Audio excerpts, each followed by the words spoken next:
Acho que tem um gancho bem legal para a gente poder falar agora, que é a questão seguinte, que antigamente toda a nossa medição, né, com relação à criticidade do programa, ela ficava muito concentrada na TV aberta. Então, a gente era medido pela quantidade de erros, enfim, etc., do que acontecia na TV aberta. Então, ao longo dos últimos anos, a gente vem aumentando muito a quantidade de pessoas que vêm se mobilizando para assistir isso em outras plataformas às 24 horas.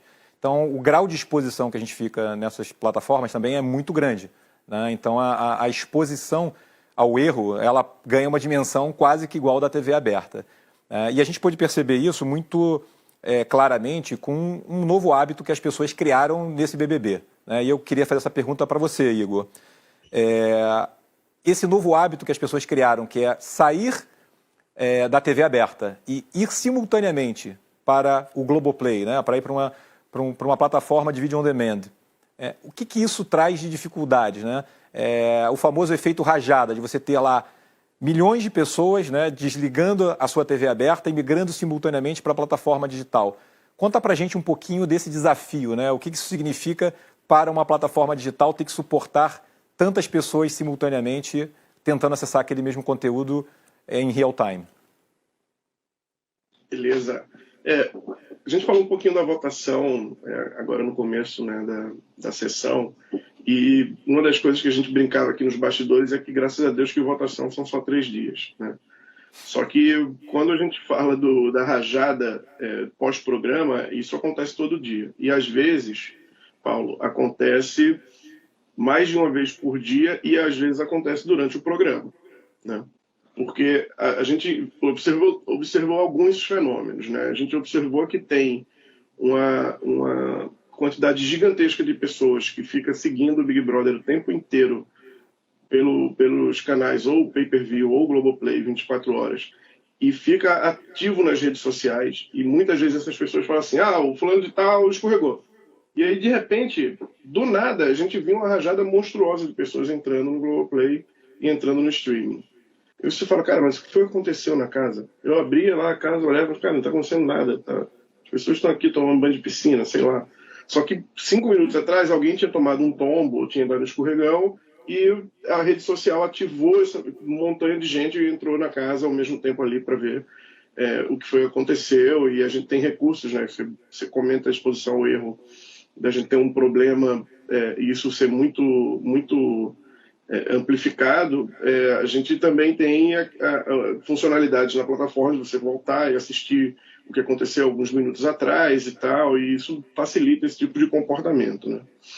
E outro fenômeno que a gente observou foi, durante o programa, quando vai para o break, né, no ar, a gente vê uma quantidade gigantesca de pessoas indo, especialmente nos dias que tem paredão, indo para o digital, né? Elas abrem o celular, normalmente a gente vê sempre acesso muito forte de celular na hora dos breaks, para ver o que está rolando na casa. Entrou o intervalo comercial, as pessoas ficam ali sentadas no sofá e fica aquele clima de tensão, né? Aquela torta de climão lá na sala. E aí o que acontece? Como é que as pessoas interagem, né? Então, isso aconteceu de forma muito violenta nos paredões mais disputados e também na final. Né? Na final, acho que num dos webinars que o Raimundo fez, ele até usou um dos gráficos lá, falando quantos breaks teve na final do BBB. Conta aqui no gráfico de rajada. Então, dá para você ver muito claramente quando acontece um break no gráfico de acesso do digital, né? Isso é super, super interessante. Do ponto de vista de estrutura, de infraestrutura, para a gente conseguir absorver todos esses acessos. Desculpa que os meus cachorros estão se matando aqui. Faz parte. Do ponto de... é o home office, né, na sua glória. Do ponto de vista de acesso, quando a gente recebe uma rajada de streaming, né, o streaming ele custa muito mais caro do que o voto, né? O streaming ele custa muito mais caro do que o voto computacionalmente falando, o vídeo é muito mais pesado para ser carregado, e a gente tem mecanismos de validação, por exemplo, para evitar que um não assinante do Globoplay consiga assistir ao vídeo fechado, que o vídeo do Big Brother é pay-per-view, né? Ele é um vídeo exclusivo para assinantes. Então, a gente tem vários mecanismos de segurança e várias APIs que precisam ser chamadas nessa cadeia de playback, que a gente chama de caminho do play, né? Para que isso tudo aconteça. E a gente teve alguns tropeços aí, quando a gente recebeu 1,2 milhões de plays no mesmo minuto, por exemplo. Mais de 1 milhão de pessoas migrando, abrindo o streaming, depois que a TV aberta acabou ou depois de algum evento específico que aconteceu na casa. A gente construiu resiliências ao longo do programa para evitar que isso acontecesse, né? Que isso derrubasse ou que isso gerasse uma disponibilidade parcial na plataforma. A gente construiu mecanismos de resiliência na plataforma e nos clientes, né, nas aplicações do Globoplay, para garantir que quando o usuário der play, ele vai conseguir assistir o conteúdo no matter what, né? A gente, independente do que aconteça no lado do servidor.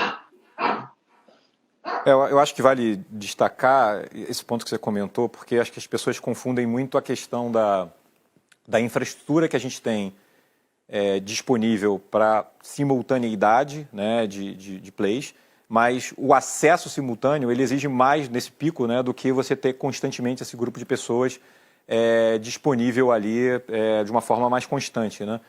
E isso fica muito claro quando a gente, acho que você pode até comentar um pouquinho sobre isso também, as experiências que os nossos patrocinadores têm quando colocam qualquer tipo de chamada às plataformas deles, né? O quanto isso também afeta as plataformas desses nossos anunciantes, porque como o engajamento é tão grande, quando você coloca um QR Code e fala, vai a esta página agora que tem tal promoção, né? Não necessariamente você vai conseguir acessar aquela página porque ela é derrubada pela quantidade de acesso simultâneo. Eu acho que seria interessante você comentar um pouquinho também sobre isso, né? Essa experiência, porque as pessoas criticam muito dizendo, mas a Globo não deveria estar mais bem preparada para receber essa rajada. Sim, mas essas rajadas foi o que você comentou no início, né? Elas passam por um lado que de uma imprevisibilidade enorme, né? Então os números são crescentes à medida que a gente vem fazendo as edições dos programas. Esses números também têm uma escala gigantesca. Acho que você poderia comentar um pouquinho sobre isso também, acho que seria legal. Beleza, eu vou aproveitar um gancho de um comentário que você falou, né? A quantidade de pessoas conectadas, ela realmente gera um estresse menor do que aquele pico de pessoas entrando, né? E esse pico de pessoas entrando, ele gera um estresse, inclusive, na infraestrutura de internet das operadoras de telefonia, tá? Não é só na questão do acesso aos serviços que fazem um caminho crítico do Play, não. É porque as operadoras de telefonia e de telecoms e SPs, eles também trabalham com curvas de demanda. Eles não trabalham com retas, picos de demanda. Então, quando você coloca um milhão de pessoas para dentro do streaming, em um minuto, 2 minutos, num intervalo de tempo super curto, a infraestrutura de rede dessas operadoras muitas vezes precisa se rerotear, precisa se acomodar. E isso demora um pouco, às vezes, para acontecer, né? Então, as pessoas também não têm essa visibilidade de que a internet ela funciona de uma forma meio orgânica ali, onde as redes decidem qual o melhor caminho, qual o melhor path para entregar aquele conteúdo, através de protocolos de roteamento, BGP, etc. E esses protocolos eles precisam se adequar quando vem uma enxurrada de tráfego, né? E o Big Brother ele ultrapassa qualquer evento razoavelmente que gere uma curva de demanda e não uma reta de demanda, né? E esse ponto aí que você comentou do QR Code, isso é uma realidade. Toda vez que a gente via um QR Code na tela, a gente abria o celular, apontava para ele e falava, eita, derrubamos o parceiro A, derrubamos o parceiro B. Não vou citar aqui os nomes dos parceiros, mas... E a gente sempre tinha a mesma discussão ali no grupo, falando, pessoal, a gente já falou com o parceiro para dizer que, cara, sempre uma rajada, sempre uma pancada. E que eles precisam se preparar, que eles precisam provisionar mais infraestrutura, que autoscale não funciona nesse caso. Eu falei, não, a gente já conversou, já levamos isso para eles inúmeras vezes e tal, mas é o mesmo cenário. Assim, muitas vezes a carga e a quantidade de gente demandando aquele acesso é muito maior do que o pessoal se planejou, né? E a gente gera, né, Paulo, inclusive indisponibilidade de estoque, né? Teve o caso lá dos celulares da Samsung que não duraram até o final do programa. É um fenômeno realmente muito, muito grande, realmente.